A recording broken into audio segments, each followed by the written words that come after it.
4వ అధ్యాయము మొదటి వచనం నుండి 5వ వచనం చదువుతున్నాను, 6వ వచనం చదువుతున్నాను. మలాకి గ్రంథం 4వ అధ్యాయం మొదటి నుంచి 6 వచనములు. ఏలనగా నియమబడిన దినం వచ్చుచున్నది, కొలిమి కాలినట్లది కాలును, గర్విష్ఠులందరూ దుర్మార్గులందరూ పొయ్యి కాలువలి ఉందరు, వారిలో ఒకరికి వేరేనో చిగురేనో లేకుండా రాబో దినం అందరినీ కాల్చివేనని సైన్యముల అధిపతి యెహోవా సెలవిచ్చుచున్నాడు. అయితే నా నామమందు భక్తులు గల వారకు మీకు నీతి సుడకు దీయించును, అతని రెక్కలు ఆరోగ్యము కలుగ చేయను గనుక మీరు బయలుదేరి క్రొవ్విన దూడ గంతులు వేయనట్లు గంతులు వేయుదురు. నేను నియమపోవు దినమున దుర్మార్గులు మీ పాదముల కింద దులువలి ఉందురు, మీరు వారిని అనగదొక్కుదురని సైన్యముల అధిపతి యెహోవా సెలవిచ్చుచున్నాడు. హోరేబు కొండ మీద ఇశ్రాయేలందరి కొరకై నేను నా సేవకుడైన మోషేకు ఆజ్ఞాపించిన ధర్మశాస్త్రమును దాని కట్టడలను విధులను జ్ఞాపం చేసుకొనుడి. యెహోవా నియమించిన భయంకరమైన ఆ మహాదినము రాక మునుపు నేను ప్రవక్తగా ఏలియాని వద్దకు పంపుదును. నేను వచ్చి దేశమును శపించుకున్నట్లు అతడు తండ్రుల హృదయములను పిల్లల తట్టును, పిల్లల హృదయములను తండ్రి తట్టును త్రిప్పును. ప్రకటన గ్రంథము 10వ అధ్యాయము 7వ వచనం కూడా మనం చదువుతున్నాం. ప్రకటన గ్రంథం 17. 7వ దూత పలుకు దినములలో అతడు బూరవదమవుచుండగా దేవుడు తన దాసులకు ప్రవక్తలకు తెలిపిన సువార్త ప్రకారము దేవుని మర్మము సమాప్తమునని చెప్పాను. ఇంకొక వాక్యం కూడా ఉంది, ప్రకటన గ్రంథము 11వ అధ్యాయము 11వ అధ్యాయం మొదటి నుంచి ఒక 4 వచనాలు చదువుకుందాం. మరియు ఒకడు చేతికర్ర వంటి కొలకర్ర నాకు ఇచ్చి, నీవు లేచి దేవుని ఆలయమును బలిపీఠమును కొలత వేసి ఆలయములో పూజించు వారిని లెక్కపెట్టుము. ఆలయమునకు వెలుపటి ఆవరణను కొలత వేయక విడిచిపెట్టుము, అది అన్యులకి ఇవ్వబడెను. వారు 42 నెలలు పరిశుద్ధ పట్టణమును కాలుతో తొక్కుదురు. నేను నా ఇద్దరు సాక్షులకు అధికారం ఇచ్చేదను. వారు గోనెపట్ట ధరించుకొని 1260 దినములు ప్రవచింతురు. దేవుడి వాక్యం దీవించింది కాక చిన్న ప్రార్థన చేసుకుందాం. ప్రేమ నమ్మగల ప్రియ పరమ తండ్రి, పరిశుద్ధుడైన మా ప్రభువా, ఈ సాయంకాల సమయంలో మీరు మాకు ఇచ్చిన ఆరాధన కొరకు స్తోత్రములు. మరి ముఖ్యంగా ప్రభు ఇంతవరకు ఆయన పాటల ద్వారా మహిమపరచబడ్డారు. అలాగే ప్రభు ప్రాముఖ్యమైన వాక్య భాగానికి వస్తున్నాము. చదవబడిన వాక్యాన్ని దీవించండి, ఆశీర్వదించండి. నీ వాక్యం ద్వారా మీరు మాతో మాట్లాడండి. ఈ సాయంకాల సమయంలో మీరే మా గొప్ప స్వస్థపరిచే దేవుడిగాను రక్షకుడిగా నుండి మా చుట్టూ అగ్ని ఉంచి ప్రభువా మీరు నడిపించమని కాపాడమని యేసుక్రీస్తు నామములో ప్రార్థించుచున్నాను. దయచేసి కూర్చోండి. ఈ సాయంకాల సమయంలో నచ్చిన అంశం ఏమిటంటే, ఈ భూమి మీద మహాశ్రమలు ఎంతకాలం ఉంచును, ఈ భూమి మీద మహాశ్రమలు ఎంతకాలము నిలుచును. మరి ఈ అంశం చాలా తెలుసుకోవాల్సిన కార్యం ఇది. ఈ భూమి మీద మహాశ్రమలని ఒక సమయాన్ని దేవుడు కేటాయించాడు. ట్రిబులేషన్ అంటారు దాన్ని, అంటే మహాశ్రమలు. ఈ మహాశ్రమలు అనేవి ఎప్పుడు వస్తాయి, ఎవరికి వస్తాయి, ఆ మహాశ్రమలు ఎంత కాలం, అది 2 నెలల 3 నెలల 4 నెలల లేకపోతే ఎన్ని సంవత్సరాలు ఉంటుంది ఈ మహాశ్రమలు అనేది భవిష్యత్తుకు చెందిన వర్తమానం అండి ఇది. ఈరోజు మనం వినొచ్చు, పర్లేదు అనుకోవచ్చు, కానీ ఈరోజు వినేటువంటి ఈ వర్తమానము ఖచ్చితంగా ఒక రోజున, ఈ రాత్రి ఏదైతే ఇక్కడ చెప్తున్నానో నేను బైబిల్ నుండి, ఖచ్చితంగా ఒక రోజు ఈ భూమికి జరగబోతున్న ఒక కార్యం అండి అది. మనం కూర్చున్న ఈ భూమి మీదే ఇప్పుడు మనం చెప్పుకోబోతున్నటువంటి మహాశ్రమలు రాబోతున్నాయి అనే దానికోసం నేను చెప్పబోతున్నాను పేర. దీన్ని ట్రిబులేషన్ అంటారు, అంటే మహాశ్రమలు లేక మహాశ్రమల కాలం అని చెప్పవచ్చు. ఎన్ని సంవత్సరములు లేక ఎన్ని నెలలు ఈ భూమి మీద మహాశ్రమలు వస్తాయి, అసలు ఎవరికి వస్తాయి, ఎందుకు వస్తాయి, ఆ మహాశ్రమ కాలంలో ప్రజలు ఏమవుతున్నారు, మరి ఆ భూమి మీదకి మహాశ్రమలు ఎప్పుడు వస్తాయి, ఇవన్నీ కూడా మనము బైబిల్ యొక్క లేఖనాలు మనం చూడబోతున్నాం పేర. చూడండి, ఈరోజు మనం బాగుంది అనుకున్నాం, కానీ రాబోయే భవిష్యత్తు కాలంలో జరిగే సంఘటనల గురించి బైబిల్ మాత్రమే బోధిస్తుందండి. ఫ్యూచర్ అంటే భవిష్యత్తులో జరగబోయే కార్యాలు ముందుగా చెప్పినది ఏదంటే బైబిల్ మాత్రమే. దీన్ని భవిష్యత్తు గ్రంథం అని పిలవచ్చాడు. హల్లెలూయా. కాలచక్రం అని పిలవచ్చు దీని పేర. లేకపోతే జరగబోయే సంగతులు ముందుగానే బైబిల్ రాయబడిన సంగతులు అని గ్రహించాలి. వాస్తవానికి చరిత్ర అయితే జరిగిపోయిన తర్వాత రాయబడిన దాన్ని చరిత్ర, హిస్టరీ అంటారు. కానీ బైబిల్ ఏంటంటే జరగకముందే కొన్ని వందల వేల సంవత్సరాలకి జరగబోయేదాన్ని ముందుగా ప్రవచన రూపంలో, ప్రొఫెసీ రూపంలో దాన్ని బైబిల్ రాయించిపెట్టారు భక్తులండి. అంటే ప్రవక్తలందరూ ఈ భూమికి రాబోతున్న దాన్ని ముందుగానే చూడగలిగి ఏం చేశారంటే పరిశుద్ధాత్మతో నింపబడి ఈ గ్రంథాన్ని వారు రాశారండి. ఇది పరిశుద్ధ గ్రంథం, భక్తికి మాత్రమే కాదు కానీ రాబోయే మహాశ్రమలు ఎలా తప్పించుకోవాలో కూడా చూపించే గ్రంథం అని మీకు తెలియజేస్తున్నాను. కేవలం ఏదో భక్తి చేసుకుని బైబిల్ దులుపుకుని చర్చకు వెళ్ళి తర్వాత తిరిగి వచ్చే భక్తిపరమైన గ్రంథం మాత్రమే కాదు, ఇది భవిష్యత్తుకు చెందిన గ్రంథం కూడానండి. దేవుడికి మహిమ కలుగాక. అంటే మనము ఈరోజు వినబోతున్న ఈ వర్తమానము ఒకనొక దినమున ఈ భూమి మీదకి ఒక రోజున రాబోతున్న మహాశ్రమల గురించి మీరు ముందుగానే వింటున్నారని దేవుని స్తుతించబద్దలేమనిపించాలా. దేవునికి స్తుతి కలుగాక. చాలా మంది ఏమంటారంటే అప్పుడు వచ్చినప్పుడు చూద్దాంలేండి, ఇప్పుడు ఎందుకండి అని చాలా నిర్లక్ష్యం జీవిస్తారు పేరు. చూడండి, ప్రజలు ఎప్పుడైతే నిర్లక్ష్యం జీవిస్తున్నారో అప్పుడే అకస్మాత్తుగా భూమి మీద జరిగిన సంఘటనలు మీకు ఈ రాత్రి మీకు తెలియజేస్తాను పేరు. ఒక రోజున ఏం జరిగిందంటే ఆదాము నుంచి నోవహు వరకు 2000 సంవత్సరములు అండి. ఈ ఆదాము నుంచి నోవహు 2000 సంవత్సరాల సమయంలో ఈ నోవహు కాలం వచ్చేసరికి భూమిలో జనులు తిరుచు తాగుచు నాడుచు హ్యాపీగా చాలా ఎంజాయ్ చేస్తూ జాలీగా వెళ్ళిపోతున్నారు అనమాట. అంటే ఎవరు ఏమీ పట్టించుకోవట్లేదు. ఇప్పుడు ఎలా ఉన్నది లోకం అంతా కూడా అదే విధంగా ఉంది ఆ రోజు కూడా. కానీ నోవహు దినములలో ఎలాగైతే జరిగినదో మనిషి కుమారుడు రాకడలు కూడా అలాగే జరిగిందని మత్తయి సువార్తలో యేసు ప్రభువు ఒక మాట చెప్పాడండి. చూడండి ఒకసారి పేరు నాతో పాటు మత్తయి సువార్త. దేవుని నామమునకు మహిమ కలుగాక.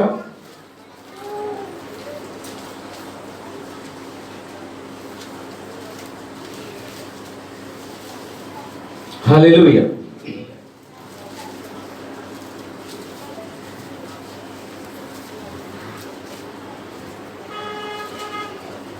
దేవునికి వాక్యంలో మనం చూసినట్లయితే మత్తయి సువార్తలో జరగబోయే వాటి కోసం ముందుగానే యేసు ప్రభువు చెప్పిన మాట. దేవునికి మహిమ కలుగాక. హల్లెలూయా. ఎలాంటి కార్యం అంటే మనం చూస్తున్నాం ఆ కార్యాన్ని జరగబోయేదాన్ని ముందుగా చెప్పినటువంటి ఒక కార్యం ఇక్కడ. అదేంటంటే నోవహు దినములు ఎలా జరిగినాయో మనిషి కుమారుని దినములు కూడా అలా జరిగిన ఒక మాట చెప్పాడండి ఆయన. మత్తయి సువార్తలో, మార్కు సువార్తలో, లూకా సువార్తలో ఈ కార్యం మనం చూస్తున్నాము. ఒక్కొక్క కార్యాన్ని మనం చూద్దాం. దేవునికి స్తుతి కలుగుగాక. చూడండి, దేవునికి వాక్యములో, దేవునికి పరిశుద్ధ గ్రంథములో 24 చదవండి. 34 వచ్చిన ఇక్కడే ఉంది పైన.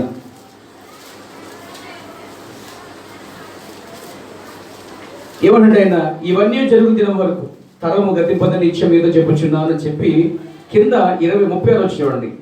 అయితే ఆ దినమున గురించి, ఆ గడి గురించి తండ్రి మాత్రమే ఎరువులని చెప్పుకొస్తూ అక్కడ ఒక దినంగా చెప్తున్నాడు. ఏంటంటే యేసు ప్రభు రాకడ కోసము అంజూరపు చెట్టు కోసము ఆయన ఉపమానం చెప్పుకుంటూ 32 వచనంలో అంజూరపు చెట్టు చూసి ఉపమానం నేర్చుకోండి అని చెప్పాడు. అంజూరపు చెట్టు అంటే ఇశ్రాయేలు సూచనగా ఉంది. మరి అంజూరపు చెట్టు చిగురించే సమయం వచ్చినప్పుడు ఆయన దగ్గరే ద్వారం ఉన్నాడు అని ఆ మాట గతించదని చెబుతూ ఆ దినము కానీ ఆ గడి కానీ తండ్రి తప్ప ఎవరు తెలియదు చెబుతూ కింద ఒక మాట చెప్తాడు ఆయన 38 వచనంలో, లేక 37 చూద్దాం. నోవహు దినములు ఎలాగుండునో, నోవహు దినములు ఎలాగుండునో మనుష్య కుమారుని రాకడను అలాగే. అంటే మనుష్య కుమారుడు అంటే యేసుక్రీస్తు రాకడ. యేసుక్రీస్తు రాకడికి నోవహు దినములకును సంబంధం ఉంది అంటున్నాడండి ఆయన.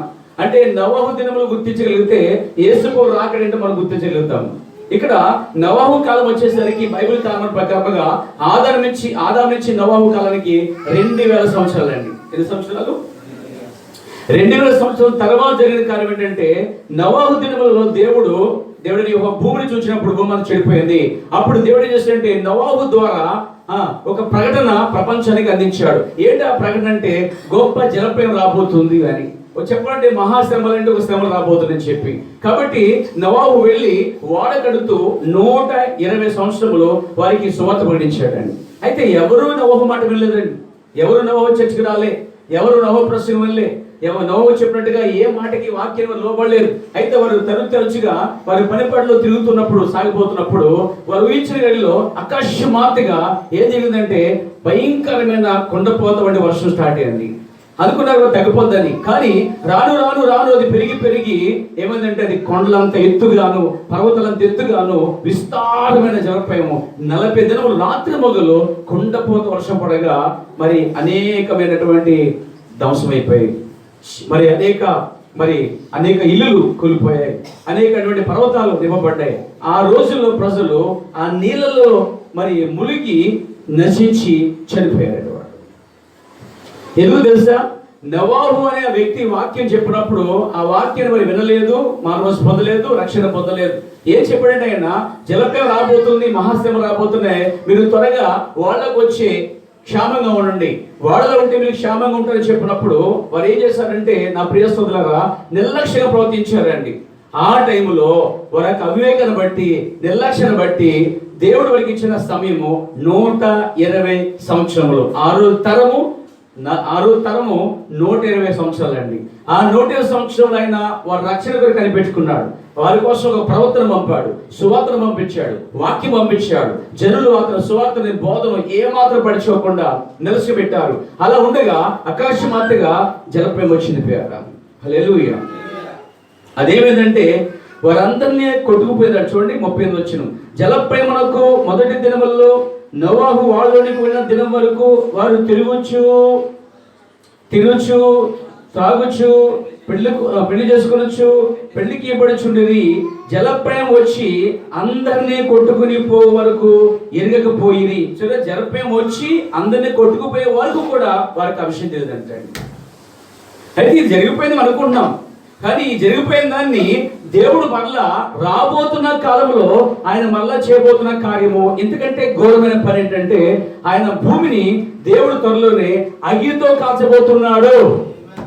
ఇది అక్షరాల నిజమండి, బైబిల్ సత్యం. ఇదే భూమిని దేవుడు అగ్నితో కాల్చబోతున్నాడండి. మీకు తెలుసా, వర్షం చేత భూమిని సమస్తాన్ని ఎలాగైతే నాశనం చేశాడో దేవుడు ఆ రోజు, మరలా దేవుడు చివరి దినాలటండి అగ్ని వర్షం వస్తుందా? ఎలా వస్తుంది? పైన అగ్ని ఉన్నదా? ఆ రోజు కూడా వాళ్ళు పైన నీరు ఉన్నదా? పైన నీరు లేదే, ఎట్లా వస్తుంది? 7 వర్షము లేదే అనుకున్నారు. కానీ ఒక రోజున ఖచ్చితంగా వర్షము భయంకరంగా వచ్చి పడిపోయిందండి. అప్పుడు బైబిల్ చెప్తుంది జలప్రలయం వచ్చి వారిని కొట్టుకుని పోయే వరకు వారు ఏముందట ఎరుగకపోయారంటే తెలుసుకోలేకపోయారట. అంటే జలప్రలయం వచ్చి రాత్రి కాదు, అది వచ్చి కొట్టుకుపోయే వరకు కూడా అసలు ఎవరికి అర్థం కాదట. అది తిరుగుతున్నారు, తాగుతున్నారు, పని చేసుకున్నారు, పెళ్లి చేసుకున్నారు, పెళ్లికి పడుతున్నారు, వారి సంవత్సరాలు చేస్తున్నారు, వారి పనులు చేసుకున్నారు. అయితే నా సోదరులారా అకస్మాత్తుగా వారు ఊహించిన సమయంలో పెద్ద జలప్రలయం వచ్చిందని వారి మీదకి. కింద నుంచి నీరు ఉపికింది, పైనుంచి నీరు తుమ్ములు వెళ్ళిపోయబడ్డాయి. అయితే అది ఆగలేదండి. కంటిన్యూగా 40 దినములు రాత్రి మగులు వర్షం వస్తూనే ఉంది. మామూలు వర్షం కాదండి, పెద్ద వర్షం, కొండపోత వర్షం. బైబిల్ చెప్తుంది ఆయన పైన ఆకాశం అందు తూములిప్పాడట, భూమిలో ఉన్న తూములిప్పాడట అండి. అప్పుడు ఆ నీరు ఉపికి ఏమైందంటే ప్రజల్ని కొట్టుకు తీసుకెళ్ళిపోయిందండి. అయితే ఆ హెచ్చరిక వాళ్ళు మాత్రం, ఆ సువార్త వినవాళ్ళు మాత్రం, ఆ ప్రవక్త మాట వినవాళ్ళు మాత్రం నశించలేదు, కానీ వారు వాడల్లో ఉండి రక్షించబడ్డారు. నీతిని ప్రకటించిన నోవహు తనతో పాటు 80 అడుగులు రక్షించుకున్నాడట. దేవునికి స్తుతి కలుగాక. అలాగే మనిషి కుమారుడు రాకడ కూడా ఉండును అన్నాడండి. జరిగిపోయిన దాన్ని చెప్పుతూ అయినా జరగబోయే దాన్ని కూడా ఆయన ఒక హెచ్చరిక ఇచ్చాడు. అంటే నోవహు దినాల్లో జరిగింది. ఆ రోజు ఒక ప్రవక్త వచ్చాడు, సువార్త చెప్పడం జరిగింది. ప్రజలు నిర్లక్ష్యంగా వారి భక్తి వాళ్ళు చేసుకుని పోయారు. ఊహించిన రీతిగా జలప్రలయం వచ్చి కొట్టుకుపోయింది. ఆ తర్వాత కొన్ని సంవత్సరాల తర్వాత యేసు ప్రభు భూమి మీదకి వచ్చేవాడంటే నోవహు కోసం మాట్లాడుతాడండి ఆయన. దేవునికి స్తుతి కలుగాక. ఏం చెప్పండి ఆయన? జలప్రలయం వచ్చి అందరినీ కొట్టుకుపో వరకు ఎరగకపోయి అలాగునే మనిషి కుమారుడు రాకడ ఉండును. మనిషి కుమారుడు అంటే యేసుక్రీస్తు. అంటే యేసుక్రీస్తు రాకడ ఉండంటే ఆల్రెడీ ఆయన వచ్చి మొదటి రాకడలో మరలా రాకడ ఉండని చెప్తున్నాడండి ఆయన. అంటే ఆయన మొదటి రాకడ వచ్చిన తర్వాత మరలా తిరిగి ఆయన చనిపోయి సమాధి చేయబడి లేవబడిన తర్వాత మళ్ళా తిరిగి రానే ఉన్నాడనే విషయం. ఎందుకంటే బైబిల్ చెప్తుంది నేను వెళ్ళి నీ కొరకు అనేక నివాసాలు సిద్ధపరుస్తాను, నేను మళ్ళా తిరిగి వచ్చి మిమ్మల్ని తీసుకుని పోతానని దేవుడు వాగ్దానం చేశాడండి ఆయన. ఎక్కడ తీసుకుపోతాడైనా? దేవుని పరలోక రాజ్యమునకు. హల్లెలూయా. అసలు యేసుక్రీస్తు వస్తాడంటారా? ఎంతమంది నమ్మకం ఉంది? వస్తాడు. వస్తాడా? కొంతమంది పాస్టర్కి పొట్టకి తింతకంటారండి. అలాంటి ఎవడు పరలోకి వెళ్ళాడు. ఎందుకంటే వాడు అలాగే విమర్శించుకుంటూ ఉంటాడు. ఒక దినమున విమర్శన ద్వారానే ఇక్కడ కొట్టివేయబడతారు. అయితే బైబిల్ చెప్తుంది ఏంటంటే, ఒక దినమున మనిషి కుమారుడు మళ్ళా రానే ఉన్నాడు. హల్లెలూయా. నోవాహు దినములో వచ్చేసరికి అప్పటికి ఆదాము నుంచి నోవాహుకి 2000 సంవత్సరాలు అండి. అంటే 2000 సంవత్సరాల్లో ఏదో ఒక కార్యము జరిగిందన్నమాట. అదే జలప్రలయం. మళ్ళీ నోవాహు దినాల నుంచి యేసు ప్రభు దినాలకి 2000 సంవత్సరాలు అండి. యేసు ప్రభు దినాల్లో ఏం జరిగింది? ప్రపంచ ప్రజలు భూమి మీద ప్రజల కొరకు, వారి పాపముల కొరకు యేసుక్రీస్తు అనేటువంటి ఆయన ఈ భూమి మీద సిలువేయబడి చనిపోయి సమాధి చేయబడ్డాడండి. అది గొప్ప కార్యం. ఎందుకంటే యేసుక్రీస్తు తప్పుపైన తన పిల్లల కొరకు తన ప్రాణాన్ని పణంగా పెట్టేవాడు. రెండోది, మరి ఎవరిని అంత భయంకరంగా హింసించి బాధించి చంపలేదు. మరి రోమన్ వారే, ఆ రోమ సైన్యం వారే యేసుక్రీస్తుని ఘోరాతి ఘోరంగా మరణం అప్పగించారండి. అంటే ఆయన సిలువేయబడిన విధానం చూస్తుంటే నా ప్రియ సోదరులారా, అక్కడ మనకు అర్థమైంది ఏంటంటే, యేసుక్రీస్తుని ఆ ప్రజలు అంత ఘోరంగా సిలువేశారట. హల్లెలూయా. రోమా సైన్యాధిపతి కోడ పట్టుకుని కొట్టినప్పుడు ఆ కోడ చివరిని కొంకులాంటి ముళ్ళు ఉన్నాయి. ఆ ముళ్ళు అతని శరీరాన్ని, యేసుక్రీస్తు అనే శరీరాన్ని దున్నపడ జరిగిందండి. అంటే అది కొట్టి తీసినప్పుడు పెచ్చిలి కింద మాంసం అంతా ఊడిపోయిందండి. ఆయన కిరీటం పెట్టినప్పుడు, దాన్ని కొట్టినప్పుడు ఆ ముళ్ళు భయంకరంగా మెదడులోంచి దిగిపోయి ఆ రక్తము మరి సైన్యం వేసిన ఉమ్ము మిళితమైపోయి చూడరాని సొగసైన స్వరూపు లేనివాడుగా మారిపోయాడు ఆయన. ఇప్పుడు ఆయన్ని కొడలతో కొట్టినప్పుడు వీపంతా దున్నబడిందండి. వీపంతా ఎప్రికేయబడింది. మరి ఒకడు వచ్చి ఆయన గడ్డ పట్టుకుని ఇలా పీకి వేశాడట. ఉన్న గడ్డ పట్టుకుని పీకేశాడట అండి. బైబిల్ చెప్తుంది అన్నమాట. ఒక చిన్న వెంటికి లాగటగా చచ్చిపోతాం మనం, మామూలుగా ఇబ్బంది పడిపోతాం, ఉస్సుమడం. అలానే గడ్డం బట్టి పీకి వేశాడు. సైనికుడు వీపంతా కూడా ఏంటంటే ముక్క కింద చేసి పడేశాడు. మాంసం ముద్ద కింద అయిపోయింది. ఆ యెరూషలేము యొక్క ముళ్ళు చాలా విషకరమైన ముళ్ళు అన్నమాట. ఎంత పొడవైన ముళ్ళు. ఆ కిరీటం మళ్ళీ ఆయన బట్టి దాని మీద కొట్టినప్పుడు దిగిపోయి ఆయనకండి. అది ప్రపంచంలో ఘోరాతి ఘోరముగా ఆయన మరణించాడు. భూమి మీద ఏ మనుషుడు ఆ విధంగా మరణించలేదు. భూమి మీద ఏ మనుషుడికి అలాంటి శిక్ష వేయలేదు. మరి భూమి మీద ఏ జనాంగము కూడా అంతగా ఆయన తృణీకరించలేదు. యూదులు ఆయన తృణీకరించారు. రోమ సైన్యం సిలువేశారు. చనిపోయింది ఘోరాతి ఘోరమైనటువంటి ప్రభువైన యేసుక్రీస్తు ద్వారా. So Jesus dead for you. యేసుక్రీస్తు నీ కొరకు చనిపోయాడు. ఆయన నీ పాపాలకు చనిపోయాడు. ఆయన నువ్వు చేసిన ప్రతి అక్రమ కొరకు, దోషం కొరకు, పాపం కొరకు, చీకటి బ్రతుకుల కొరకు, యేసుక్రీస్తు మనం చేసిన ప్రతి పాపం కొరకు ఆయన సిలువలో వేల చెల్లించాడు ఆయన. సో మనుషులు ఆదాము తొలిపిన ప్రజలందరికీ ఆయన నోవాహు కాలం నుంచి యేసు కాలం వచ్చేసరికి 2000 సంవత్సరములు. అప్పటికి 4000 సంవత్సరాలు అయిందండి. అంటే యేసుక్రీస్తు భూమి మీదకి వచ్చినప్పుడు ఆయన భూమి మీద 3 సంవత్సరములే సేవ చేశాడండి. 3.5 years. 3 సంవత్సరాలు ఆయన పరిచయం చేసిన తర్వాత, ఆయన ఈ 3 సంవత్సరాలు పరిచయం అయిన తర్వాత ఆయన సిలువేశారు. హల్లెలూయా. ఆ సిలువ చాలా ఘోరమైన చట్టం అనమాట. అది రోమా ప్రభుత్వం కింద ఆయన ఘోరాతి ఘోరముగా సిలువేయడం జరిగింది. ఆయన అలా ఉంటున్నప్పుడు చేతి చెరికిచ్చారు. దాహం ఉన్నప్పుడు నీళ్ళకు బదులు చేదైనటువంటి చెరకనిచ్చారు. మరి ఒక సైనికుడు వచ్చి ఆయన కుడివైపున పొడిచాడు. ఆయన రక్తం బయటకు వచ్చింది. ఆయనలో ఉన్నటువంటి జీవం బయటకు వచ్చింది. మరి ఆయనలో ఉన్నటువంటి నీరు బయటకు వచ్చింది. ఆయనలో ఉండే ఆత్మ బయటకు వచ్చిన రీతిగా పొడబడిపోయారు. దేవునికి స్తుతి కలుగాక. భూమి మీద అలాంటి వ్యక్తట ఆయన చనిపోయినట్టుగా ఆయనకు వచ్చిన శిక్ష ఏ మానవుడికి విధించలేదంటే అండి. కారణం అంత ఘోరమైన పాప శిక్ష మనకి బదులు ఆయన మరణించాడు. ప్రపంచంలోనే అతి ఘోరాతి ఘోరంగా సిలువేయబడిన వాడు ఆయనే. ఎందుకంటే ఆయన అలా చంపబడే కారణం ఏంటంటే, మన పాప దోషములన్నీ ఆయన మీద మోపబడినప్పుడు అందరి పాపాలు ఆయన భరించి అందరికి రాసిన శిక్షను ఒక్కడే భరించాడండి. అది ఒక అద్భుతమైన కార్యం. దేవునికి స్తుతి కలుగాక. ఆ దినములో పాపి ఒక గొర్రెని తీసుకొచ్చినప్పుడట యాజకుడు ఆ గొర్రెని మెడ వెనక్కి తిప్పి పొర కింద కోస్తాడట. ఒక్కొక్క పొర కోసినప్పుడు ఏంటండి, ఒకసారి నడికేడు దాన్ని, కత్తిపెట్టి ఒకసారి నడకడట.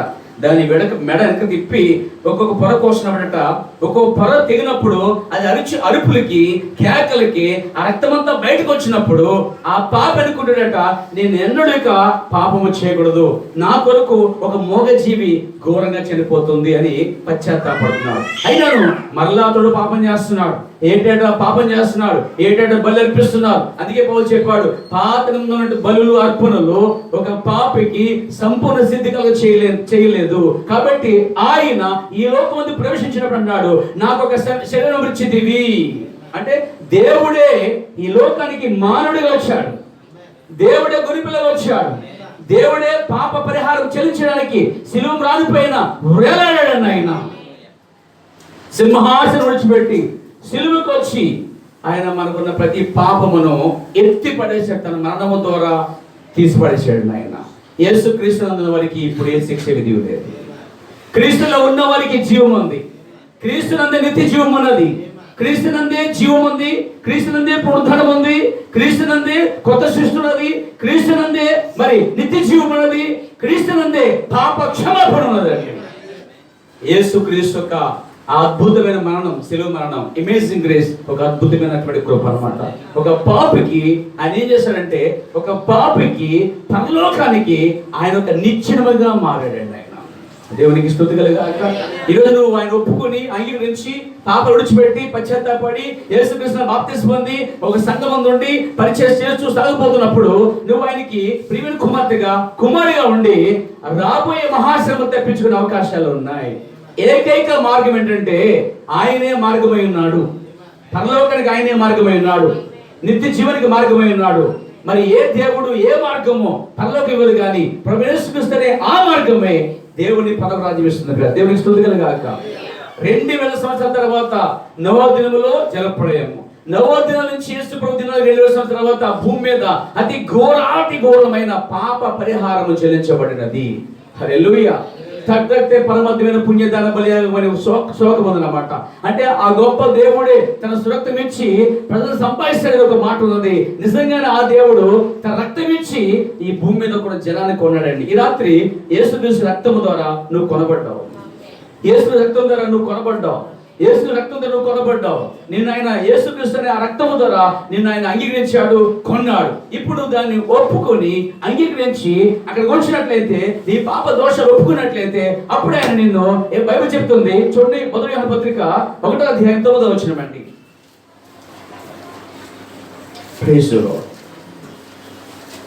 మనం పాపం లేని వారమని చెప్పుకునేదా మనల్ని మనమే మోసపుచ్చుకుందాము, మరియు మనలో సత్యం ఉండదు. 9వ వచనం, మన పాపములను మనము ఒప్పుకుని ఎడల ఆయన నమ్మదగిన వాడును నీతిమంతుడును గనుక ఆయన మన పాపములను క్షమించి సమస్త దుర్నీతి నుండి మనలను పవిత్రునిగా చేయును. మన పాపములను ఒప్పుకున్నప్పుడట ఆయన నమ్మదగిన వాడు, నీతిమంతుడు కనుక మన పాపములను క్షమించి, ఎప్పుడు మన పాపాలు ఒప్పుకున్నప్పుడు మన పాపాలను క్షమించి సమస్త దుర్నీతి నుండి విడిపించి పవిత్రులుగా చేస్తాడట. దేవునికి స్తుతి కలుగాక. నీ పాపాన్ని కడిగే బ్లీచ్ లేక ఏ సబ్బు, మరి ఏ డిటర్జెంట్ లేకపోతే ఏ పౌడర్ పనిచేది, కానీ నీ పాపాన్ని కడిగే శక్తి యేసు ప్రభు బ్లడ్గా ఉందండి, యేసుక్రీస్తు రక్తానికే ఉందండి. దేవునికి మహిమ కలుగాక. సబ్బుతో కడితే పోయేది కాదు, అది సర్పతో కడితే పోయేది కాదు, గ్లోరియస్ లేదా క్లోరియస్ చేస్తే పోయేది కాదు, అది బ్లీచ్ అయితే పోయేది కాదు. అది మరి మనం బట్టల మీద ఉన్న మురుగు పోవడానికి అవన్నీ పనిచేస్తాయి, కానీ ఆత్మకున్న మనకున్న పాపం పోవడానికి మాత్రం అవి పనిచేయవు. కానీ యేసుక్రీస్తు రక్తం మాత్రమే మా ప్రతి పాపమును కడిగి వేస్తుంది. కాబట్టి పుట్టుక నుంచి ఈ గడివులు చేసిన ప్రతి పాపములకు ఆయన వెలచరించాడండి. దాన్ని అంగీకరించి ఏం చేయాలంటే, ఖచ్చితంగా మన పాపమును ఒప్పుకున్నది ఎడల దేవుడు నమ్మదగిన వాడు, మనల్ని దుర్నీతి నుంచి విడిపించి సమస్త దుర్నీతి నుంచి విడిపించి మనల్ని పవిత్రులుగా అంటే పరిశుద్ధులుగా చేస్తాడట. అంటే ఒక పాపిని పరిశుద్ధులుగా మార్చేవాడు ప్రభువైన యేసుక్రీస్తు ఉన్నాడు. ఆ విధంగా నీవు చర్చలోకి వచ్చి విశ్వాసగా ఉండి మారు మనసు పొంది బాప్తిస్మం పొంది రక్షణ పొంది ఈ బైబిల్ ప్రకారముగా చర్చిలో వాక్యములో నువ్వు కొనసాగుతున్నప్పుడు ఆమేన్. ఎవరి కోసం ఎదురు చూస్తున్నా తెలుసా? ప్రభువైన యేసుక్రీస్తు కొరకు. ఆయన తిరిగి మళ్ళీ రాబోతున్నాడని ఎదురు చూస్తున్నట్లయితే, నిరీక్షణ కలిగినటువంటి వారు ఉన్నట్లయితే, ఆయన నీ కోసం నా కోసం మధ్యాకాశం రాబోతున్నాడండి ఆయన. అయితే ఆయన రాకముందే ఈ భూమి మీదకి దేవుడు ఒక క్రమాన్ని పెట్టాడండి ఆయన. యేసు ప్రభు రెండో రాకడ ముందుగా ఈ భూమి మీద ఉన్నటువంటి అంజలికి ఒక కృపాయుగాన్ని కేటాయించాడు, అంజలికి సమయం కేటాయించాడు. అంజలికి దేవుడు 7 కాలాలు ఇచ్చాడండి. దేవునికి స్తుతి కలుగాక. ఆ 7 కాలాలే చూడండి, ఇక్కడ మనం చూస్తున్నాం. ఎఫెసు, స్మరణ, పెర్గమ, థియతైర, సార్డిస్, ఫిలదెల్ఫియా, లవొదికియా. 7 సంఘ కాలాలు అంటారు. 7 నక్షత్రములు దేవుడి సేవకులై ఉన్నారు. సోదరులారా, పౌలు ఆ కాలంలో వచ్చాడు, హెర్డెస్ ఆ కాలంలో వచ్చాడు, మార్టిన్ పెద్ద కాలంలో వచ్చాడు, కొలంబా థియతైర కాలంలో వచ్చాడు, లూథర్ గారు మరి 1520 సంవత్సరాలు వచ్చాడు, వెస్లీ గారు 1752 సంవత్సరాలు వచ్చాడు, విలియం బ్రెన్హమ్ అనే వ్యక్తి 1906 నుంచి లేక 9 నుంచే ఆయన జన్మించి సువార్త పరిచయం చేస్తాడు. దేవునికి మహిమ కలుగాక. ఇప్పుడు మనం జీవించే కాలము ఈ చివరి కాలమే ఉన్నది. ఇది దేవుడిచ్చిన అంజలికి ఇచ్చిన కాలాలు అన్నమాట అండి. 7 కాలాల్లో ఒక్కొక్క కాలానికి ఒక ప్రవర్తన పంపాడు, ఒక్కొక్క కాలానికి వర్తమానం పంపాడు. అలా ఒక్కొక్కరి ద్వారా గుంపులు ఏర్పరచుకున్నాడు. నోవహు ద్వారా ఆ రోజు 8 ఆ పాత నిబంధనలో, ఏలియా ద్వారా 7,000 మందిని, అలాగే బాప్తిస్మ కాలంలో అంతమందిని, అలాగే పౌలు కాలంలో కొంతమందిని, ఐనస్ కాలంలో కొంతమందిని, మార్టిన్ కాలంలో కొంతమందిని, కొలంబో కాలంలో కొంతమందిని, మార్టిన్ లూథర్ కాలంలో కొంతమందిని, జానస్ కాలంలో కొంతమందిని. ఇప్పుడు బ్రెన్హమ్ అంటే ఈ కాలం, బ్రెన్హమ్ దేవుడు కాదు కానీ బ్రెన్హమ్ కేవలం యేసుక్రీస్తుకు దాసుడుగాను ప్రవక్తగాను మరి ముందుగా ఆయన ముందుగా పంపబడిగా ఉన్నాడు. బాప్తిస్మ వచ్చాడు విలియం బ్రెన్హమ్ ఈ వ్యక్తి కూడా యేసు ప్రభు 2 గంటల ముందుగా వచ్చి ప్రజలను సిద్ధపరిచేటువంటి ఒక సేవకుడుగాను, ఒక ప్రవక్తగాను, ఏదో దూతగా ఉండి తన భూమి ఉన్నప్పుడు సమస్త పరములన్నీ బయలుపరచబడి అన్య వధువు సిద్ధపడి ఎత్తబడేటువంటి సమయంలో మనం చూస్తున్నాం. యేసు ప్రభు రాకడానికి ముందుగా ఈయన భూమి మీదకి వచ్చి పనిచేసి ప్రజలు సిద్ధపరిచి తగ్గిపోయిన క్రైస్తవులందరూ కూడా మళ్ళా తిరిగి దేవుని వాక్యం తీసుకొచ్చి వాక్యాసరం మారు మనసు, వాక్యాసరమైన బాప్తిసం, వాక్యాసరమైనటువంటి ఆరాధన, వాక్యాసరమైనటువంటి విధానంలోను సంఘాన్ని సిద్ధపరిచి అతడు వెళ్ళిపోతాడు. అప్పుడు ఈ వధువు అనేది పైకి ఆ యేసు ప్రభువుని కలుసుకోవడానికి మధ్యాకాశం కలబోతుందండి. హల్లెలూయా. ఇంత జరిగిన తర్వాత ప్రైజ్ ది లార్డ్, నోవా కాలం అయిపోయింది, ఏదే కాలం అయిపోయింది, మోషే కాలం అయిపోయింది, బాప్తిస్మ కాలం అయిపోయింది, అపోస్తల కాలం అయిపోయింది, ఆ యేసు కాలం అప్పుడు అయిపోయింది. తర్వాత అంజలికి పౌలు కాలం నుండి బ్రెన్హమ్ అనే ఈ కాలం 7 కాలాలు కేటాయించాడు. చెప్పాలంటే అంజలైన మనకి 53 నుంచి క్రీస్తు 53 నుంచి సోదరులారా మరి సంఘం అంటే మనం పైకి ఎత్తబడేదాకా ఇప్పుడు సమయం పడిందండి. ఇప్పుడు మనం జీవించే కాలము ఇక్కడ జీవిస్తున్నాం. అంటే ఇది కూడా దరిదాపుగా ఇది జరిగి లెక్క పెట్టండి 1906 నుంచి జరిగి లెక్క వేసి నాటికి 2000 సంవత్సరాలు దాటేస్తుంది. అంటే 2000 సంవత్సరాలకి ఏదో ఒక కార్యం జరిగింది బైబిల్లో. ఆదాము నుంచి నోవా కాలంలో ఒక కార్యం జరిగింది, నోవా నుంచి యేసు ప్రభు కాలంలో ఒక కార్యం జరిగింది. ఇప్పుడు యేసు ప్రభు వచ్చే సమయము వచ్చేసరికి మళ్ళా 2000 సంవత్సరాల దగ్గరలో ఉన్నాం. ఇంచుమించుగా మన కాలముల ప్రకారం, మన లెక్కల ప్రకారంగా 2000 సంవత్సరాలు కూడా దాటేస్తుందండి. అయితే ఒక విషయం, ఒక బ్రిడ్జి కట్టినప్పుడు ఇంతకాలం అని చెప్తారన్నమాట.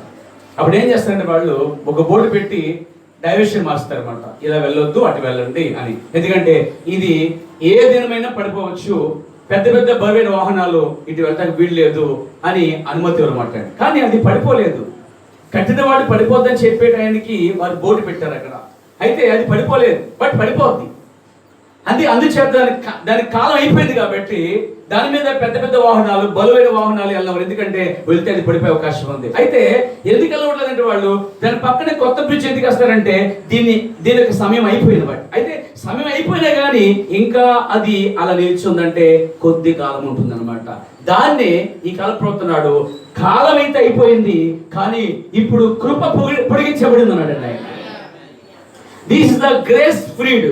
అంటే ఒక గ్రేస్ పీరియడ్, కృప అనేది పొడిగించబడింది అన్నమాట. అంటే కాలం అయితే అయిపోయింది కానీ ఎవరో ఒకరి కోసం ఈ రాత్రి దేవుడు ఇంకా ఎదురు చూస్తా ఉన్నాడు. ఆ చిట్టు చిరుతి రాగానే నిజముగా ఆయన ఈ కాలం ముగిసిపోతాడు. మీకు తెలుసా, ఈ కాలంలోనే మనం జీవిస్తున్నామండి. అయితే మనం 19వ శతాబ్దం దాటేస్తాం, 20వ శతాబ్దం వచ్చేస్తాం. మనం జీవించేది ఇప్పుడు ఏంటంటే 20వ శతాబ్దం. అంటే 2000 సంవత్సరాలు అయిపోయిందండి. ఆ కాలం ప్రారంభించబడి దేవునికి స్తుతి కలుగాక.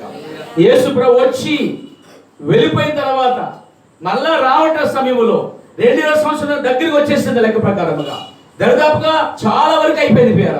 అయితే నేడో రేపో రాబోతున్న సమయంలో మనం జీవిస్తున్నాం. మనం ఎక్కడ ఉన్నాం తెలుసా? ప్రభు మళ్ళీ తిరిగి వచ్చేటువంటి సమయంలో ఉన్నామని నీకు జ్ఞాపకం చేస్తున్నాను అంతేనండి. మీరు రోజు చదివే బైబిల్ నుంచి, మీరు రోజు వినే వాక్యం నుంచి జస్ట్ జ్ఞాపకం చేస్తున్నాం. జస్ట్ మేల్కొల్పమంటే ఇది త్వరగా రాబోతున్నాడు. Jesus coming soon. ఆయన త్వరగా వస్తున్నాడంట ఆయన. అయితే ఆయన ఎక్కడికి వస్తాడు? మధ్యాకాశానికి వస్తాడు. ఎవరి కోసం వస్తాడు?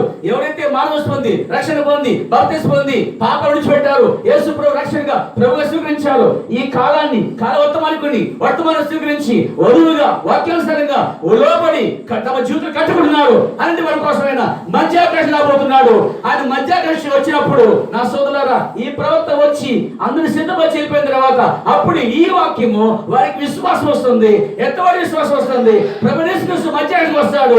ఈ విశ్వాసం ద్వారా ఓ సంఘము పక్షిరాజు వలె, యెషయా చెప్పాడు, యెహోవా కన్ను చూచి వారు నూతన బలం పొంది వారు పక్షిరాజు వలె పైకి ఎగురుదురు అని చెప్పాడండి. అంటే ఒక రేప్చర్ ఉంది, ఒక ఎత్తబాటు ఉంది అని బైబిల్ చెప్తా ఉంది. హల్లెలూయా. మనం ఎత్తబాటు సమయంలో ఉన్నాం. యేసు ప్రభువుకి రెండో రాకడ ముందుగా ఏలియా వచ్చి వెళ్ళిపోయిన కాలంలో ఉన్నాం. లౌకిక సంఘాలు ముగిసే కాలంలో ఉన్నాం.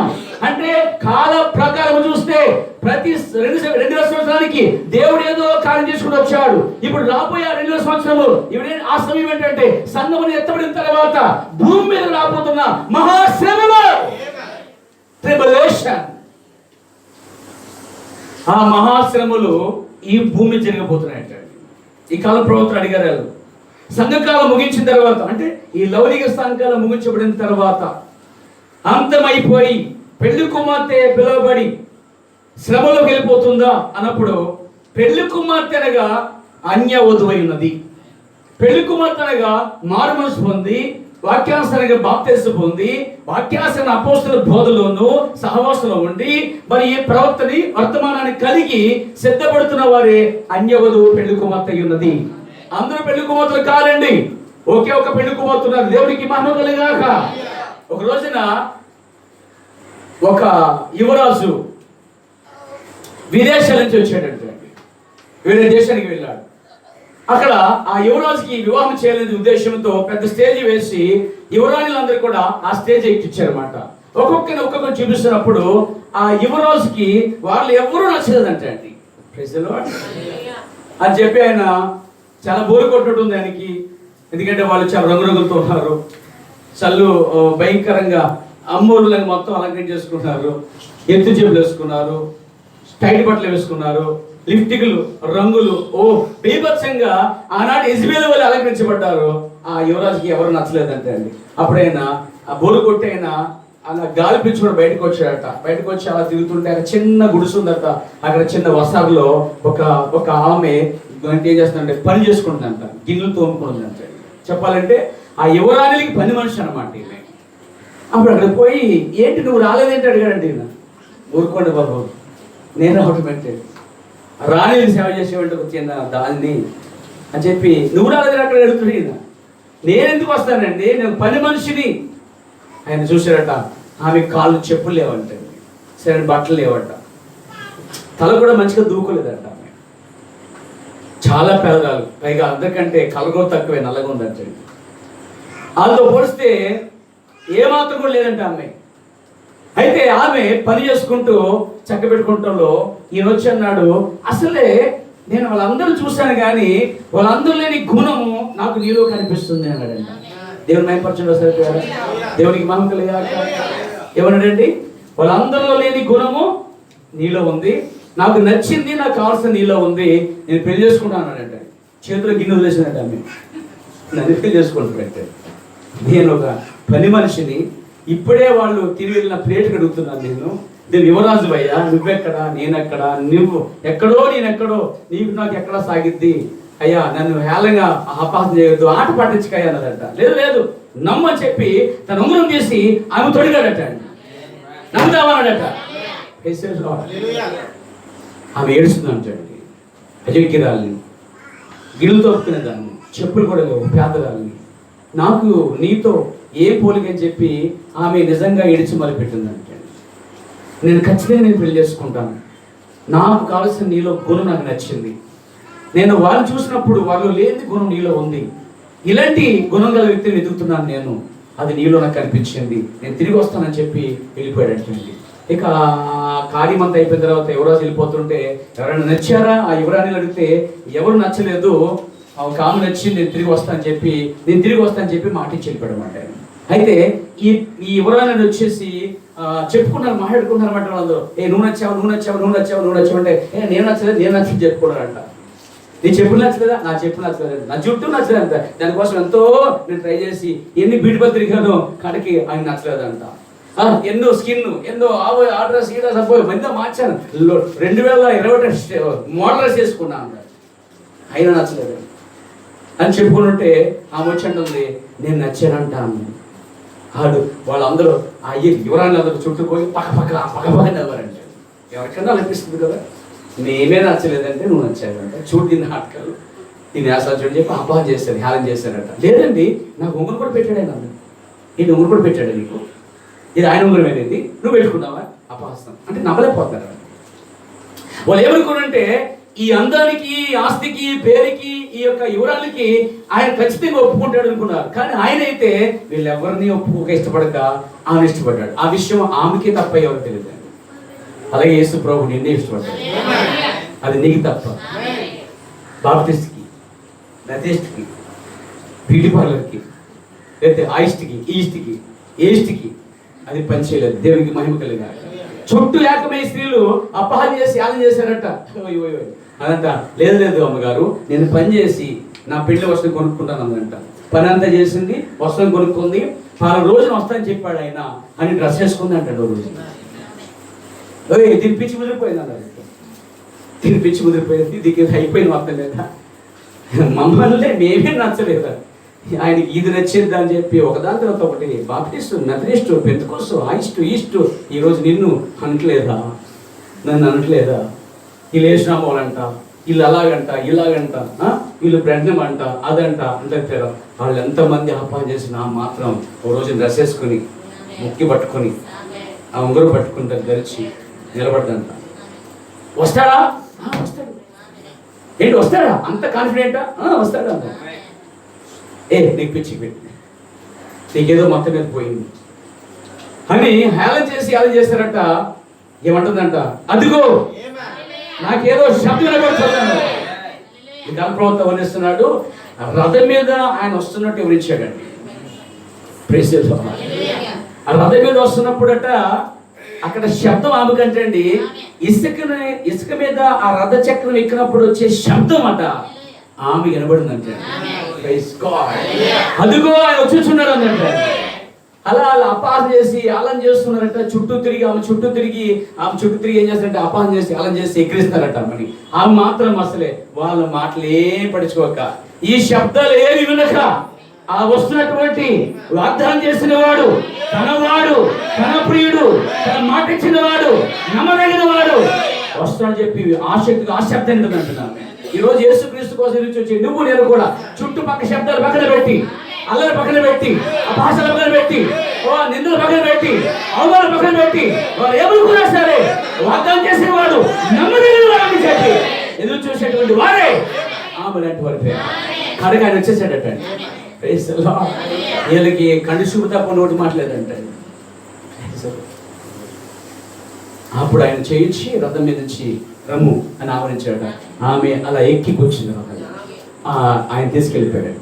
అది కథలో చాలా సారాంశం ఉందండి. ఈ ప్రవక్త చెప్పిన కథలో ఆ నల్లని స్త్రీ, అపహసించబడిన స్త్రీ అన్యవధువైంది. ఆ చుట్టూ ఉన్న స్త్రీలు సంఘ శాఖలై ఉన్నాయి.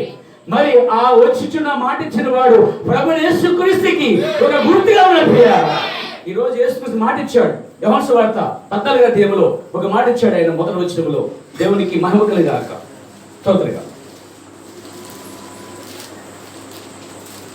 ఆమేన్.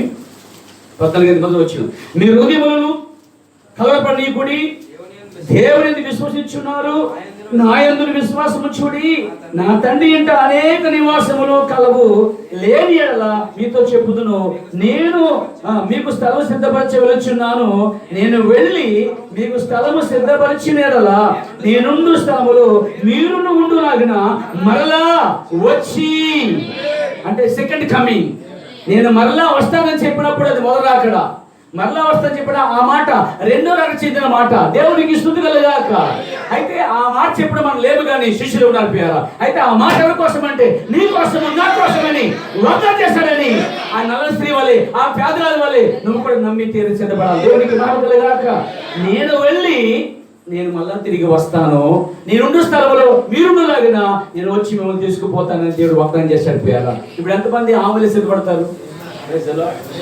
బాప్టిస్ట్ ఏదో అందరూ ఆగిపోవద్దు, పెరుకోస్ ఏదో అరిసిందని ఆగిపోవద్దు. దేవుడికి స్తుతి కలుగాక.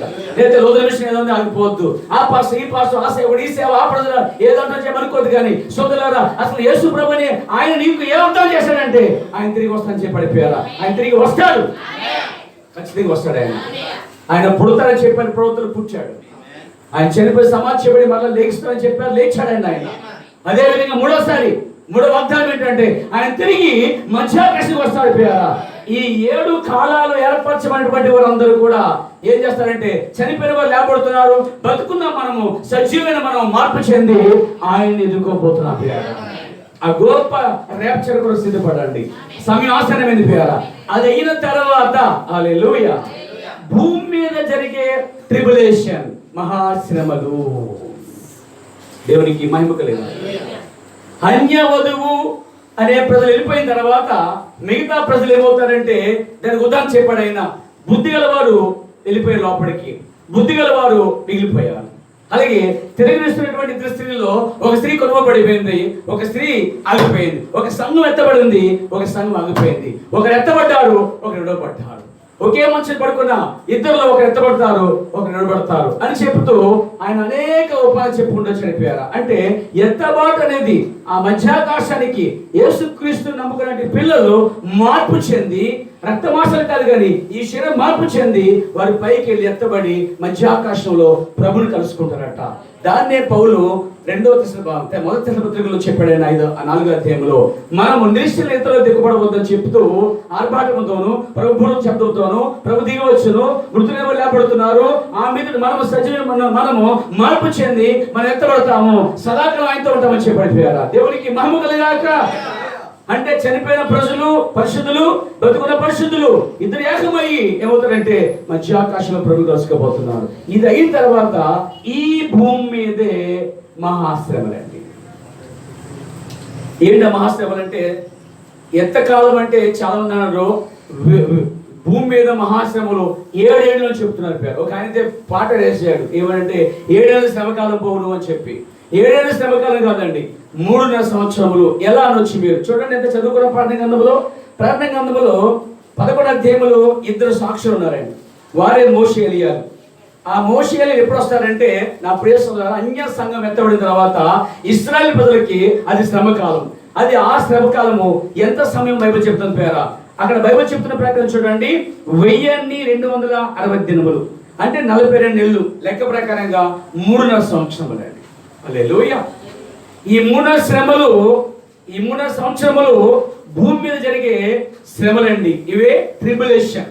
ఈ శ్రమలలో మిగిలిపోయిన వారు హల్లెలూయా ఎత్తబడక మిగిలిపోయిన వారు, అక్కైనా చెల్లైనా తమ్ముడైనా నాన్నైనా ఎవరైనా ఏ సహోదరుడైనా ఎవరైనా ఏ బంధుత్వం గలవరైనా ఎత్తబడక మిగిలిపోతే ఇక వారు మహాశ్రమలు వెళ్ళిపోతున్నారు. ఈ మహాశ్రమలు భూమి మీదట ఈ కాల ప్రభుత్వనాడు 3 సంవత్సరముల పాటు శ్రమకాలం వచ్చును. అంటే ఈ భూమి మీద 3.5 సంవత్సరాలు శ్రమకాలం రాబోతున్నాడు. అంటే ఎలాంటి శ్రమ అనుకుంటున్నారు తెలుసా? భూమి మీద కట్టిగా చీకటి కమ్మబోతున్నాను. యెషయా గ్రంథం 60వ అధ్యాయంలో ఈ వాగ్దానం ఉంది. చెబుతారు పేరా స్తోత్రంగా. దేవునికి స్తోత్రం కలుగాక. హల్లెలూయా. ఇది మహాశ్రమలు. దీన్ని తప్పించుకుంటే గొప్ప జ్ఞానం అండి. దీన్ని తప్పించుకోవడం బైబిల్ చెప్తుంది బుద్ధిమంతుడు జీవ మార్గం కనుగొనట జీవమై ప్రయాణం చేస్తాడట, బుద్ధిహీనుడట పాతాళం వైపు పరిగెడతాడట అండి. మనం ఎక్కడ ఉన్నామో చూడండి. నేడు రేపు ప్రభు వస్తున్న సమయం, రాబోతున్న సమయం. ఈ ఎత్తబాటు రెప్పపాటు జరిగే కార్యం ఇది అయిపోయిన వెంటనే భూమి మీద జరిగే మహాశ్రమలో ఎవరన్నా విడవబడ్డారా? విడవబడితే వారు మహాశ్రమలో భయంకరమైన పరిస్థితులు ఏర్పడతాయి. భూమిని చూడండి, చూడండి, యెహోవా నీవు ఉదయించును అన్నాడు. అది వధువుకి. 2వ వచనంలో చూడుము భూమిని చీకటి కమ్ముచున్నది. ఏం కమ్ముతుందండి? ఏంటంటే ఏ చీకట? కటిక చీకటి. కటిక చీకటి జనములను కమ్ముచున్నది. నా సోదరులారా, భూమినట కటిక చీకటి కమ్మబోతుందంటే అండి. అంటే ఇక లైటే ఉండదు, ఎలక్ట్రిషియన్ ఉండదు, ఛార్జ్ లైట్ ఉండదు, ఫోన్ టవర్స్ ఉండవు, నో సిగ్నల్, ఏ ఫోన్ పనిచేయదు, ఏ కంప్యూటర్ పనిచేయదు, ఏ లైట్ స్విచ్ పనిచేయదు. నువ్వే స్విచ్ వేసినా అక్కడ పవర్ ఉండాలి కదా, అది పనిచేయదు. కటిక చీకటి భూమి కమ్ముడు ఉంది. సూర్యుడు, చంద్రుడు, నక్షత్రములు మరిగైపోతున్నారు. అంటే భూమి భయంకర అంధకారంగా మారిపోతుందండి. కటిక చీకటి అంటే నీ చెయ్యను దసరా అన్నమాట. అంత కటిక చీకటి, నీ పక్క ఏం జరుగుతుందో కూడా తెలియదండి. అసలు ఆ చీకటిగా ప్రజలు అప్పటికే సాధారణంగా ఉన్న వాళ్ళతో టొప్పు లేచిపోతారండి సమస్యలు. ఆ భయంకర మహా కటిక చీకటి భూమిని కమ్మటమే మాత్రం కలిపారా? అంత మాత్రం కాదు, ఈ భూమిలో నుంచి తేలు వంటి లేచి వస్తాయంటండి. దేవునికి స్తోత్రం కలగాక. చూడండి, ప్రకటన గ్రంథము 9వ అధ్యాయం దయచేసి చదవండి. 5వ పొర ఊదినప్పుడు ఆకాశం నుండి భూమి మీద రాలిన ఒక నక్షత్రము చూచితిని. ఓ, భూమి మీదకి నక్షత్రాలు రాలిపోతున్నాయంటండి. 6వ ముద్ర తెరవబడుద్ది. 6వ ముద్ర అంటే శ్రమకాలము. ప్రకటన గ్రంథములో మరి 6వ అధ్యాయములో 12వ వచనములో 6వ ముద్ర ఉందండి. 6వ ముద్ర అంటే మహాశ్రమలు, ట్రిబులేషన్. అంటే ఎత్తబడిగా మిగిలిపోయినటువంటి క్రైస్తవుడైనా, అన్యుడైనా, ఎవరైనా, ఎంటర్ప్రైజ్ బిలీవర్ అయినా, ఏ మనిషి అయినా సరే, ఏ జాతీయుడైనా సరే, ఏ భూమి మీద ఏ మనిషి అయినా సరే, ఎత్తబడిగా మిగిలిపోయిన వారికి ఇలాంటి మహాశ్రమలు రాబోతున్నాయి. చూడండి, 6వ అధ్యాయము 12వ వచనం. ఆయన 6వ ముద్ర విప్పినప్పుడు నేను చూడగా పెద్ద భూకంపం కలిగాను. ఒక పక్క భూకంపములు, ఒక పక్క తుఫాన్లు, ఒక పక్క సైక్లోన్స్, ఒక పక్క సముద్ర ఘోష్, ఒక పక్క నక్షత్రాలు కాలుట, ఒక పక్క పంటలు పండకపోవటం, ఆహారం లేకపోవటం. ఆహారం దొరకదు అసలు ఆ రోజుల్లో. ఆరోగ్యం ఉండదు, హాస్పిటల్ ఉండవు, పోలీస్ స్టేషన్ ఉండవు. ఎందుకంటే ఎవరి మట్టికి వాళ్ళు తమ ప్రాణాలు చేతిలో పట్టుకొని చెట్టుకొక్కరు పుట్టుకొక్కరు పరిగెట్టి చల్లచనిపోయి కాలం రాబోతుంది. అప్పుడు నువ్వు నీ ఇంటికి రాలేవు, నీళ్ళు కలగలేవు. Praise the lord. పైనుంచి అట నక్షత్రాలు అవుతున్నాయటండి. సాధారణ నక్షత్రం భూమి కంటే పెద్దది. సూర్యుడు కంబలవాలంటే సూర్యుడు ఎట్లా నలిపైపోతాడటండి, నల్లగైపోతాడు సూర్యుడు. ఇది అప్పుడప్పుడు చంద్రగ్రహం, సూర్యగ్రహం కాదని చెప్పేది. సూర్యుడు నల్లగా అయిపోతున్నాడు. చంద్రుడు రక్తవర్ణం అయిపోతుంటే చంద్రుడు ఎర్రగా కనిపిస్తాడట ఆ రోజుల్లో. అప్పుడప్పుడు కాదు, మీకు అప్పుడప్పుడు ఆ పిక్చర్ ఇప్పటికే ఆల్రెడీ కనిపించింది. రెడ్ మూన్, బ్లడ్ మూన్ అని చెప్పి ఇప్పటికే ప్రచారం చేస్తున్నారు. అవి అక్కడక్కడ కనిపిస్తుంది. కానీ ఒక రోజున భూమి మీద రాబోతున్న కార్యం అది. ఇంకా చెప్పడైనా చూడండి, పెద్ద గాలి చేత ఊగులాడు అంజురపు చెట్టు నుండి ఆ కాలపు కాయలు రాలినట్లు ఆకాశ నక్షత్రాలు భూమి మీద రాలేదు. నా ప్రియ సోదరులారా, 9వ అధ్యాయం. ఇప్పుడు 9వ అధ్యాయంలో ఒక పెద్ద అగాధంలోనికి ఒక దూత దిగి వచ్చాట. అగాధం తెలుస్తుందట, పెద్ద కొలుము తెలుస్తుందట. పెద్ద కొలుములో నుండి లేచి పొగమంటి ఒక పొగ అగాధములో నుండి లేచినట్ట. అంటే పరలోకుడు ఒక దూత వచ్చి అగాధమును తెరిచినప్పుడట కింద భాగం, అగాధం అంటే నువ్వు కూర్చున్న కింద భాగమే అగాధం అండి. కింద ఏమి లేదు. మీకు తెలుసా, మీరు కూర్చున్న కింద ఇంకా లోతున మొత్తం అగ్ని ఉందండి. నీరు అగ్ని ఉంది. హల్లెలూయా. ఓ దేవునికి మహిమ కలుగాక. పొరలో నీరు ఉంది, ఇంకా కిందకి వెళ్తే లోపల అగ్ని ఉంది. ఆ అగ్ని అంటే చూడండి, పాతాళం ఎక్కడో లేదు, నువ్వు పాతాళం మీదే కూర్చున్నావు. కొన్ని పొరల కింద మనం పొరల పైన ఉన్నాం. ఈ పొరలన్నీ భూకంపంలో తీయబడతాయటండి. భూమి నెరవిడిచి చాలా ప్లేసులు మింగేపోతుంది. దేవునికి స్తోత్రం కలుగాక. అది కాకుండా ఇంకో కార్యం ఏంటంటే, ఆ దూత దిగవచ్చట, అగాధం తెరుస్తుందట, అగాధం నుంచి పొగలేస్తుందట. చూడండి, ఆ 2వ వచనంలో అతడు అగాధము తెరవగా పెద్ద కొలిమలను లేచి పొగ వంటి పొగ అగాధములను లేచెను. అగాధములోని పొగ చేత సూర్యుని వాయుమండలమును చీకటి కమ్మెను. ఆ పొగలో నుండి మిడతలు భూమి మీదకి వచ్చును. మిడతలు అంటే మొన్న వచ్చి మిడతలు కాదండి. మొన్న వచ్చి మిడతలు ఫ్రై చేసి తినేయారండి అరబీలు. ఇప్పుడు అది కాదండి, తినే మిడతలు అంటే అవి. అప్పుడు మిడతలు వచ్చిన మాట మీరు గుర్తుందా? ఆ మిడతలు కాదండి అండి, అవి కొడితే హానిగా. ఇక్కడ వచ్చే మిడతలు మాత్రం కొడతాయండి. ఇవి రాబోయే కాలంలో మిడతలండి. ఫ్యూచర్, భవిష్యత్ వర్తమానం చెప్పేది కదా. ఎవరికి తెలుసా? ఎత్తబడక మిగిలిపోయినటువంటి ప్రజలందరికీ ఇవన్నీ వారు అనుభవించాలి. ఎందుకంటే వారి పాపములు, వారి కార్యములు విడిచిపెట్టక, దేవుని నమ్మక, సువార్తని, సేవకుల్ని, వాక్యాన్ని నిర్లక్ష్యం చేసినందుకు దేవుడు వారి మీద పాలించుకోబోతున్నాడండి. ఆయన తీర్పు తీర్చేవాడు దేవుడే ఉన్నాడండి. ఆయన దేవునికి మహిమ కలుగాక. ఇందాక ఐదు మిడతలు వచ్చి ఆ మిడతలు కదండి. ఇక చూడండి ఈ మిడతలకి ఏమన్నాయి. ఆ పొగలో నుండి 3వ వచనం, మిడతలు భూమి మీదకి వచ్చాను. భూమిలో ఉండు తేళ్లకు బలం ఉన్నట్టు వాటికి బలం ఇవ్వబడను. తేలికి ఎంత బలం ఉందో అంతే బలం ఉందట. మరియు నొసల యందు దేవుని ముద్ర లేని మనుషులకే, అంటే దేవుని ముద్ర అంటే దేవుని వాక్యము లేనివారు, దేవుని వాక్యములో లేనివారు, దేవుని పరిశుద్ధాత్మతో ముద్రించబడేవా మిగిలిపోయిన వారే దేవుని ముద్ర లేని వారు. హల్లెలూయా. చూడండి, ముద్ర లేని మనుషులకే తప్ప భూమికైనను గడ్డికైనను, పైగా మిడతలంట గడ్డి జోలికి వెళ్ళవంట, ఇంకా పచ్చ మొక్కల్ని పాడు చేయబట్ట, కాల్చబడిగా మిగిలిపోయిన పచ్చ మొక్కల్ని పాడు చేయవు, భూమిని పాడు చేయవు. తర్వాత ఏ మొక్కలైనను ఏ వృక్షమునైనను హానియే చేయవంట. అంటే మిడతలు సాధారణంగా పచ్చ మొక్కల్ని, పంటల భూముల్ని పాడు చేస్తాయి. కానీ ఈ మిడతలో అసలు వాడి జోలికే పోవంటాయి.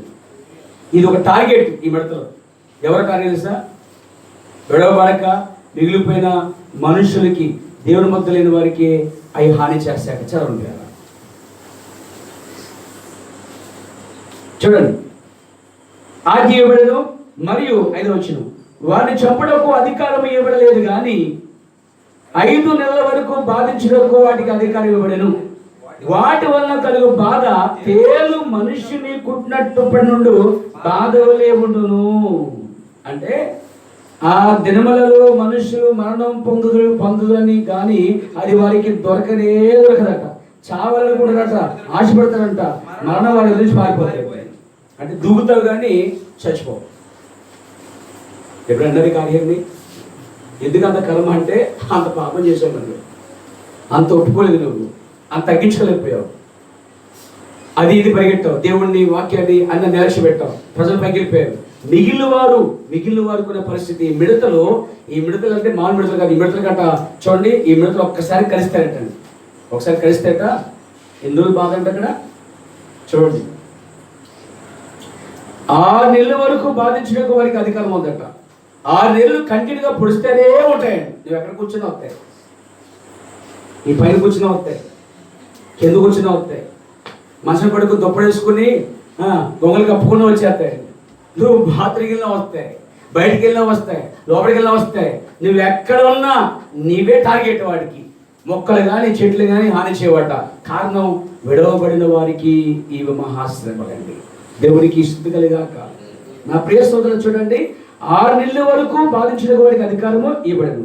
వాటి వల్ల కలుగు బాధ తేలు మనిషి కొట్టినటువంటి బాధలే ఉండను. ఆ దినములో ఆ తట్టుకోలేక అంటే ఆ బాధకి ఆ నొప్పు తట్టుకోలేక చచ్చిపోదాం అనుకుంటారంట. చచ్చిపోదాం దూకుతారట, కానీ చచ్చిపోరట. మీకు అర్థమైందండి? మరణం వారి నుంచి పారిపోతాడండి. అంత ఘోరంగా జరగబోతుంది. ఇంకా చెప్పాడైనా చూడండి, మిడతలో రూపమున యుద్ధములకు సిద్ధపడిన గుర్రాల వల్లే పోయి ఉన్నాయట. 7వ వచనం, బంగారం వల్లే మరియు కిరీటం వంటి కిరీటం తల మీద ఉండదట. మిడతల మీద కిరీటం ఉందట తలకి. వింటున్నారా? అవి గుర్రాల వల్లే సిద్ధంగా ఉన్నాయట. Praise God. వాటి ముఖములు మనుష్య ముఖం వంటి వాట. మిడతలు మనుష్య ముఖంతో ఉన్నాయి. ఇంకా స్త్రీల తలవెంట్రుకల వంటి తలవెంట్రుకలు వాటికి ఉన్నాయట. వాటి పండ్లు సింహపు కూరల వలే ఉన్నాయట. ఎంతెంత పండ్లుగా సింహ కూరలు అంటే ఎప్పుడైనా పిచ్చి ఇమేజిన్ వచ్చిందా మీకు? ఎప్పుడన్నా ఊహించుకోండి ఒకసారి. పైకి వెళ్ళాలనుకుంటే మీకు అక్కర్లేదు ఇది, పై గొడవ ఎందుకు అనుకుంటే ఇవన్నీ ఈ పిక్చర్ ఖచ్చితంగా బొమ్మలు గీసుకుని దాని వైపు చూడండి ఒకసారి. ఎందుకంటే అంత భయంకరంగా జరగబోతుంది భూమి మీద అండి. అంటే ఇలాంటి ఈ మిడతలు వచ్చాక వారిని కలిసినప్పుడు పొడిచినప్పుడు నా సోదరులారా ఆ బాధ తేలికొడితే ఎంత బాధ ఉందో. ఎవరికైనా తేలికొట్టింది ఇక్కడ కొట్టలేదా? మామూలు చిన్న తేలి కాదండి, పెద్ద తేలి. భయంకరమైన నొప్పి, ఆ రాత్రి అంతా పగలంతా బాధపడాలి. అలా ఒక్కసారి కొడితేనే అంత బాధ అయితే ఇదంటే ఒకసారి కుట్టి ఎలా ఉంది బాగుందా, ఆపరేషన్ చేయించుకుంటావా, డబ్బులు లేకపోతే ఇంజన్ చేయించుకుంటావా అని టైం ఉందంటే అండి 6 నెలల వరకు కంటిన్యూ కొడతానే టాపా టాపా టాపా టాపా. ఎన్ని నెలలు అండి? 6 మంత్, 6 నెలల వరకు. ఒకసారి కుట్టేసి మళ్ళీ ఎక్కడికి వెళ్ళిపోతుంటే అది నీకు కూడానే ఉంటుంది. ఈ అవసరమానికి నీకు అవసరమా? అందుకే మానవస్పందన జీవిత శ్రమలు ఇలా ఉంటాయి. ఇంకొక విషయం కూడా చెప్పాలి. దేవుడట భూమిని మాత్రం కదట, దేవుడు ఆకాశాన్ని కూడా ఒకసారి కంపేర్ చేస్తాడట. ఎబ్రీ పత్రిక దేవుని మహిమ కొలిగాక 2వ అధ్యాయం 26వ వచనం. అప్పుడు ఆయన శబ్దం భూమిని చలింపజేసేది కానీ ఇప్పుడు నేను ఇంకొకసారి భూమిని మాత్రమే కాక ఆకాశమును కూడా కంపింపచేతును అని మాట ఇచ్చి ఉన్నాడట దేవుడు. వింటున్నారా? ఏంటండి, ఇప్పుడే భూకంపాలు చూసామంట. కానీ రాబోయే దినాల్లో మహాశ్రమ కాలంలో ఈ 3 సంవత్సరములు కూడా, ఆ 3 సంవత్సరంలో ఆ మిడతలు 6 నెలల వరకు బాధిస్తాయండి, ప్రతిరోజు కలిసి. అప్పుడు అవి తట్టుకోలేక బాధపడలేక ప్రజలు చచ్చిపోతాం చూస్తారట. కానీ మరణం వారి దగ్గర పారిపోద్దట. ఇంకా ఆయన మనం నీరు తాగుదామంటే నీరు చేదైపోద్ది. తర్వాత ఆహారం ఉండదు, నీరు ఉండదు, ఆకలి బాధతో అటు తిరిగి అలమటిస్తూ ఉంటాం. ఒక పక్క నీళ్ళు లేవు, ఒక పక్క ఆహారం లేదు, ఒక పక్క లైటింగ్ లేదు, ఒక పక్క నువ్వు చక్కగా నిద్రపోదామంటే పైనుంచి వడగళ్ళు పడతాయి. వడగళ్ళు అంటే ఇంత వడగళ్ళు కాదట. బైబిల్ ప్రకారంగా నేను చూసిన లెక్క ప్రకారం చూస్తే అది బైబిల్ చూడండి, ప్రకటన గ్రంథం దయచేసి వినండి పేర. దేవునికి మహిమ కలుగుగాక. బైబిల్ చెప్తున్న మాట చెప్పి చూడండి, దేవునికి స్తుతి కలుగుగాక. హల్లెలూయా. బైబిల్ ఏం చెప్తుందంటే 16వ అధ్యాయం ప్రకటన గ్రంథం 20వ వచనం ప్రకారంగా ప్రతి ద్వీపము పారిపోయేను, పర్వతములు కనబడకపోయేను, 5 మనుగుల బరువు గల పెద్ద వడగండ్లు ఆకాశము నుండి మనుషుల మీద పడెను. అంటే 5 మనుగులు అంటే దీని భాగము నా ప్రియ సోదరా 50 kg అట.